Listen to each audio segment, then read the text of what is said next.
Afghanistan versus Australia review చూద్దాం. Sorry Afghanistan versus Bangladesh కదా. లేదు ఆఫ్ఘనిస్తాన్ వర్సెస్ ఆస్ట్రేలియాని ఎటు చూసుకున్నా. ఎందుకంటే బంగ్లాదేశ్ గెలిచినా వచ్చినా ఏం పోయేది లేదు. లిటరల్లీ బంగ్లాదేశ్ గెలవాలని ఆస్ట్రేలియాలో డ్రెస్సింగ్ రూమ్లో పూజలు చేస్తూ ఉంటారు మ్యాచ్ అయిపోయే వరకు. మ్యాచ్ అంతే. ఆఫ్ఘనిస్తాన్కి రెస్పెక్ట్ అంతే. దీని అమ్మ ఏం మ్యాచ్, ఏం ఫీల్ అసలు. Next level thriller. మన ఇండియన్ ఫ్యాన్స్ అయితే ఈ పాట వేసుకొని ఉంటారు. గుడియా గుడియా గుడియా కన్నే వేసుకొని ఉంటారు ఖచ్చితంగా. Literally match thriller, next level match.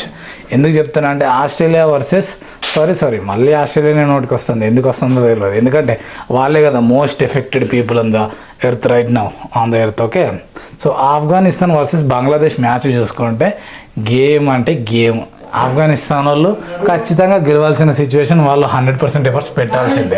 So వీళ్ళు బంగ్లాదేశ్ వాళ్ళు ఏం చేస్తారు, ఆ మ్యాచ్ గెలిస్తే వాళ్ళని ఎలిమినేట్ చేసిన వాళ్ళు అవుతారు తప్పితే వాళ్ళకి వచ్చింది ఏం లేదు.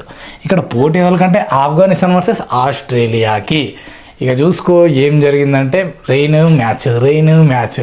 వీళ్ళిద్దరికి ఉన్న టెన్షన్ కంటే నాకు తెలిసి ఆస్ట్రేలియా డ్రెస్సింగ్ రూమ్లో పడ్డ టెన్షన్ వీళ్ళకంటే డబుల్ త్రిబుల్ కాదు 100x అని చెప్తాను నేను.